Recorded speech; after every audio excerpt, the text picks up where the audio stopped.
Hello everyone, this is Dave Hagan. Today I want to talk about due dates on credit cards. Let's save you some money. That's today on the Financial Wellness Podcast.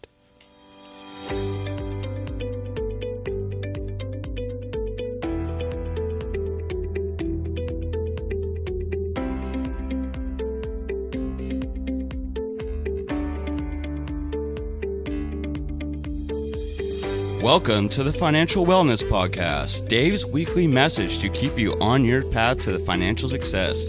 Here is your host, financial problem solver and talk show host, Dave Hagan. I know you're thinking, Dave, why are you even talking about due dates on credit cards when you don't even like them? Well, I can always be an optimist and hope that my listeners will follow my advice and not carry any cards at all, or maybe just one card. But unfortunately, sometimes people don't take my advice. If you decide that you want to have one or two credit cards, I think having the information we're going to talk about today will be very beneficial to you. So let's begin. Today, I want to talk about three different issues regarding due dates on credit cards. Today, I want to talk about due dates. The first involves the grace period. The grace period is the time that you have to pay off the card without incurring any interest. Now, it used to be that it was very standard for most cards to have a 25 or 30-day grace period. Many cards are now shrinking this down to 20 days or less. I've heard of situations where someone almost had to turn around and pay the bill the next day in order to have the funds arrive in sufficient time to avoid paying any interest or late fees. There's now legislation in a lot of states on this issue so that grace periods can't shrink quite too far. But if you're someone who pays their account current every month, and I hope you are, you should check to make sure that you're not being charged a late fee. Although I understand there are some credit card companies now that are taking to charging fees for people who always pay within the grace period. Know what your grace period is. Pay your card immediately when you get the bill if you can. Incidentally, having the ability to pay your credit card statement when it's due immediately is a good sign of financial health. Do you do this? If not, put it on the calendar when it's due. The second issue involving due dates is late posting. This is the period of time from when you write the check to when it's credited against your account. I had a situation some time ago where it took 10 days for a check of mine to get across the country and be credited to my account. And quite frankly, in 10 days, I could have almost walked across the country. You should understand that the issue is not actually how long it takes to get across the country. Rather, more often the issue is how long the check sits in a pile at the credit card company before it's credited to your account. The credit card companies aren't particularly motivated to be efficient in this regard. Why? If the check sits around before it's credited, you incur a late fee. These late fees can range from $5 to $25. In fact, I recently saw an example where someone was charged a late fee of $29. How'd the company come up with that amount? My guess it's the largest amount they thought they could get away with without there being a huge public outcry. A study a few years back found that a full 20% of all credit accounts incur a late fee. The credit card industry made $11 billion on late fees a few years back. And by the way, $11 billion in annual fees and $25 billion in cash advance fees. Wow, what a racket. Unfortunately, people in trouble are the ones who are usually paying their bills late and can least afford to pay the additional $29 a month. So here's a quick tip for you. If you mail your check late but before the due date and it gets there late, call and request that the late fee be removed. Sometimes this is even true if your check is a day or two late. If you have a good credit history, they will almost always remove that late fee. Now, there are a number of reasons why they do this. First, it's absolutely found money to them, so to take it off really doesn't hurt them much. Second, they don't want to lose you as a customer over a $29 late fee. And lastly, they don't want to irritate so many people so that the government or consumer groups start to looking into these kinds of practices. Every month, make sure that your check gets there in time so as to avoid the fee. Read your statement every single month like it's your favorite magazine. It takes some time to read a monthly credit card statement because they're all designed differently. I really hate doing this. However, spending some time to ensure that they're actually doing what they're supposed to do will pay benefits in the long run in terms of you not having to pay late fees. The third issue is retroactive interest. Ever go to a place where you don't have to pay for the purchase for a year? Well, if you read the fine print, it usually says that if you don't pay in full by the end of that 1 year, you have to pay interest starting on the first day you made the purchase. The interest comes back retroactively. Crazy, right? I had a friend who purchased an airbed. You've probably seen these in the places in the mall. When he read the fine print in the contract, it provided that if he didn't pay within a year, he would have to pay interest at the rate from 29% from the first day that he purchased the item. Who would knowingly add 30% to the purchase price of an item? The finance company's banking on the fact that some people will miss the 1-year anniversary and end up paying 30% more for their purchase. These unfortunate people make up for all the others that actually do remember to pay their purchase on time. Let me tell you a personal story.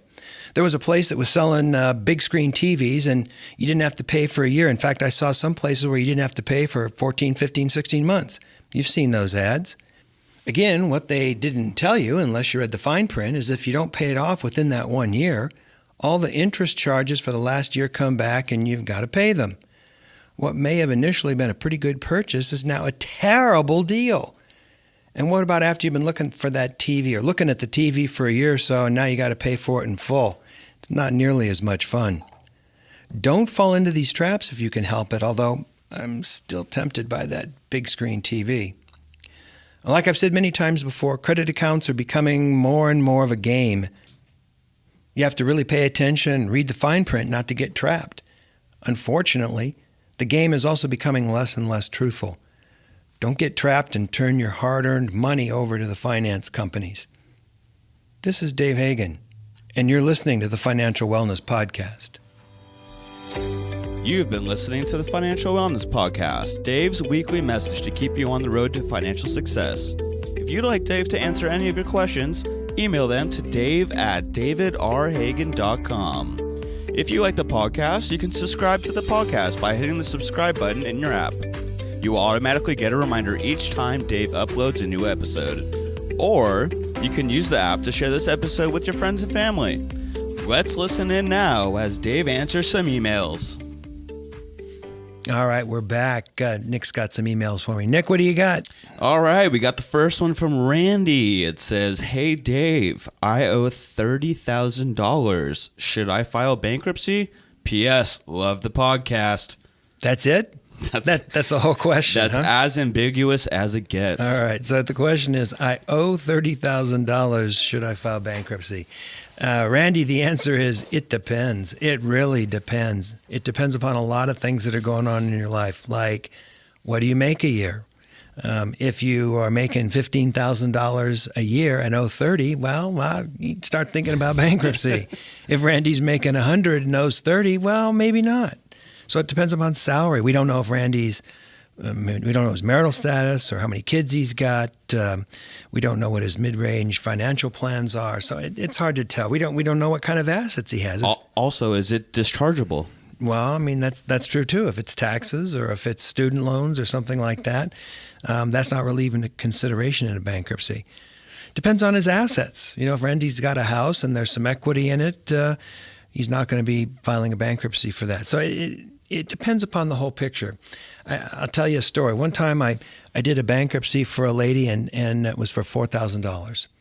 And this, I mean, I know on the face of that sounds pretty incredible. But she came in and she was working at a fast food place and she was like assistant manager and she was bringing home like $850 a month. And that was the limit of her ability to make a living at the present time.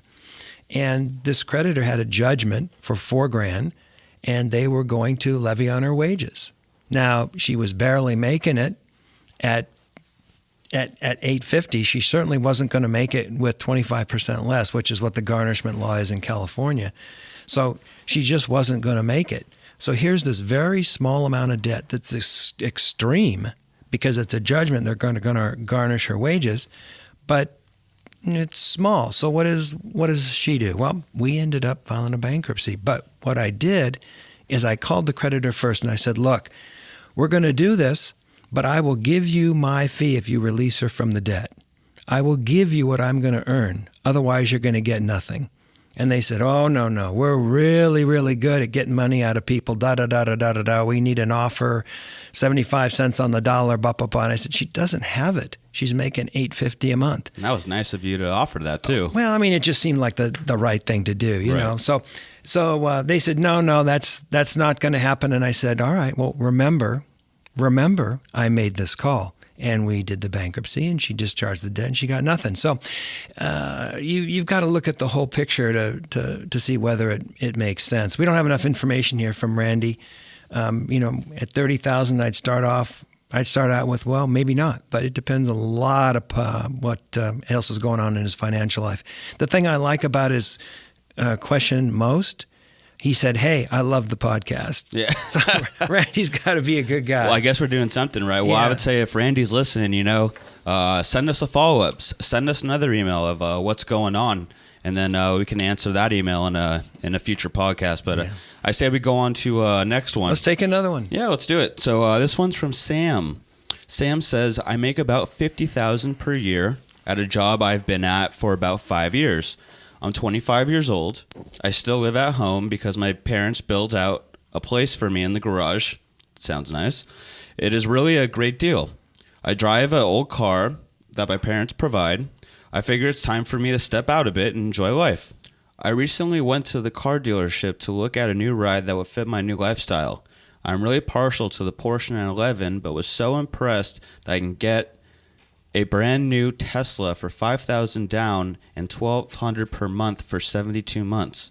I can use my emergency fund for the down payment and can easily afford the monthly payment. I would appreciate your thoughts. Love the podcast, from Sam. Oh, Sam. Oh, a new lifestyle would be nice, but I'll tell you what's not cool. It's not cool to park your new Tesla in front of your parents' house. That just doesn't work. There's so many things here. Sam, do you have any money saved up? You should have some money saved up if you haven't been paying rent for 5 years and you're making $50,000. The fact that you're going to have a Tesla in the garage or living in the garage is an advertisement that you're not making good decisions. You don't have any money saved up. You're buying a fast car. I don't know. That doesn't make a lot of sense to me. Never, by the way, never spend your emergency fund unless it's an emergency. It's hard to save money. If it was easy, everyone would do it. But never use your emergency fund as a down payment on a depreciating asset. Put that money in the bank, keep it in the bank, and keep it growing fast. Not your emergency fund, but maybe some other money that you should have been saving over the years. If you're 25 and you're going to work to 65, you've got, 40 years? And that means you can double your money 4 times at 7%. So if you put $10,000 in the bank now, it'll be 20 will grow to 40 to 80 by the time you retire, in just a simple IRA account or some kind of a retirement account. So I think you've got to get some things going. You've got to get interest going in your favor before you start looking at a car. And a car is probably the worst asset to buy, especially to finance, but also to buy, because cars are depreciating assets. You drive that Tesla off the lot right now, it's going to be worth 20% less. The Porsche will depreciate actually quicker, I think. And so you're spending money, making payments, plus interest on an asset that's depreciating. I don't get that. I just don't get that. I see people driving around these really fancy cars, and I go, wow, the payment to that must be $500, $600, $700 a month. That doesn't make sense to me, unless they're making just a bunch of money. So, Sam, I think you really need to sit down with, some kind of financial planner, some kind of certified financial planner to map out your life a little bit, because I think you're about ready to make a really bad decision and a big wrong turn. And I don't mean right in terms of right or wrong. I mean a right-hand turn that's wrong. Seems like a black hole to me. Yeah, that's a mess. And I see a lot of people with that. I remember years ago I consulted with the guy, and he was doing pretty good financially. He was looking to get married, but he had bought this, what was it? It was a red Corvette. Now, what guy doesn't want a red Corvette? It was a gorgeous car. But he got tired of making the payments, and the payments were killing him and squeezing him. and we talked about different things that he was going to do. He almost filed a bankruptcy just to be able to give the Corvette back and not have to deal with a deficiency after they sold it at an auction. I know that he decided not to do that. He sucked it up and paid it off over some period of time, but he wasn't even driving it at the end. It was such a negative experience for him. It was just sitting in the parking lot, and he was couldn't wait to get the payments down and get rid of that Corvette. So look before you leap, Sam. Think long and hard. It's like, I remember years ago, I was on a ski lift and I was watching a guy about ready to go off a big jump. The guy was probably going to hurt himself, and the ski patrol stopped and looked at the guy, and he didn't say, hey, don't. The ski patrol only said, think about it. And that's what I want you to do, Sam. All right, good luck. Good luck, Sam. Let's take another email. All right, here is Tom. It says, from Tom, Dave, any advice on which is better, a credit or debit card? Well, that's an easy answer. The answer is neither. Neither. Cash is king. Cash is always king. Always king. Now, it's harder to track your cash, but you're going to spend about 18% less, studies have shown, if you're buying things for cash. So if you got the discipline and you can track where your cash is going, doesn't matter. That's fine. Cash, I would go with cash. If you don't have any discipline and you're not going to track things, or if you're younger and you're looking on your smartphone for stuff, maybe the debit card. Maybe the debit card's a little better deal. If your discipline's good, maybe the credit card. But I would try and stay away from those. I advise people not to carry more than one credit card in their wallet. It's too tempting. You know, it used to be that you were well-to-do if you carried 5 or 6 cards. You'd have a couple majors. You'd have a couple department stores. No. The people that are doing well are carrying one card, maybe 2. People that carry 2, I tell them, hey, carry one for your personal life, carry one for your business life. That makes it very easy to do your tax at the end of the year. But more than that, you really don't want 1 or 2. You don't want them in a drawer at home in case you need them. Now, if you got them, you don't necessarily want to close them out too fast because that can hurt your credit. But 1 or 2 cards is enough.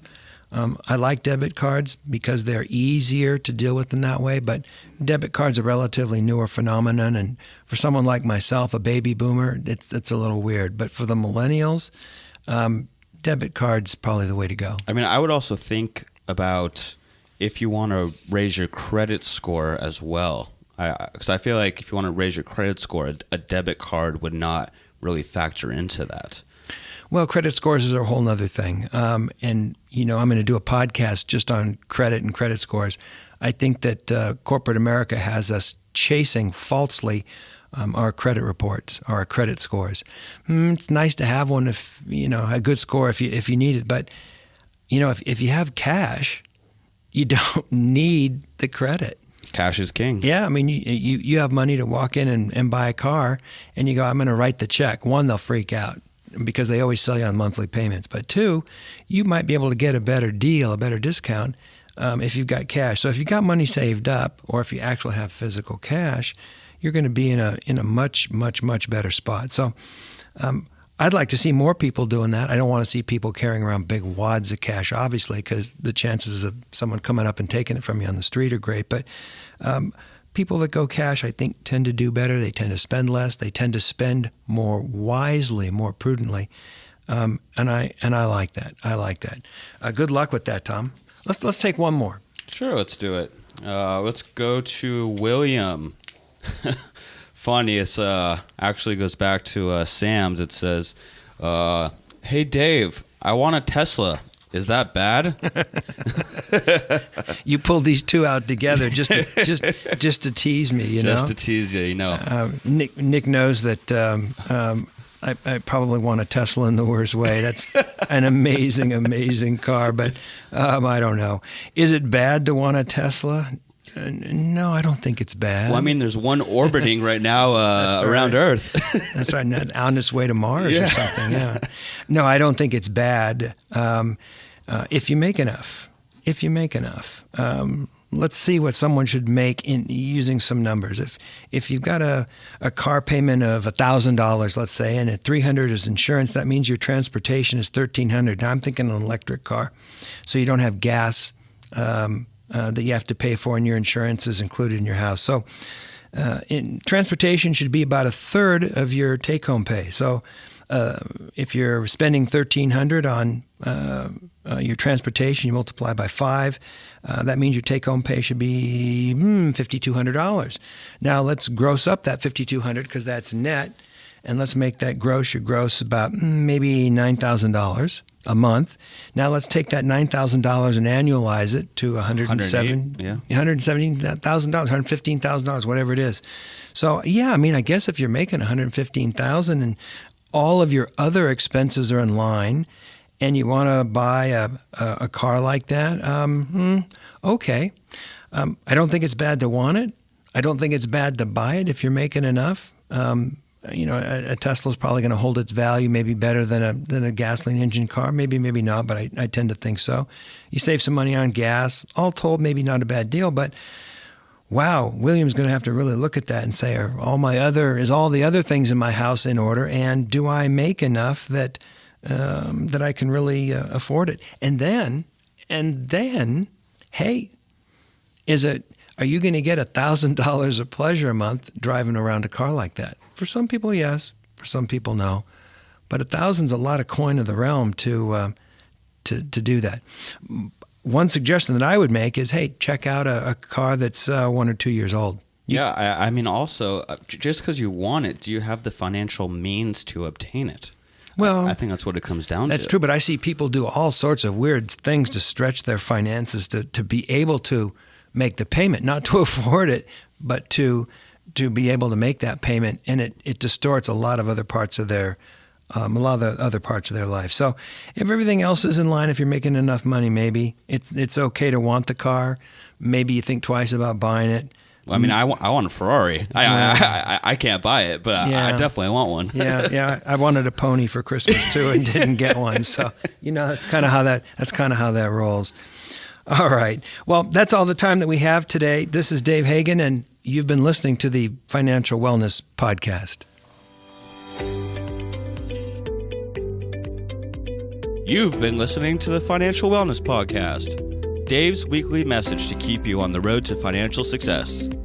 If you'd like Dave to answer any of your questions, email them to dave@davidrhagan.com. Until next week, this is your announcer, Nick Appel, wishing you every financial success.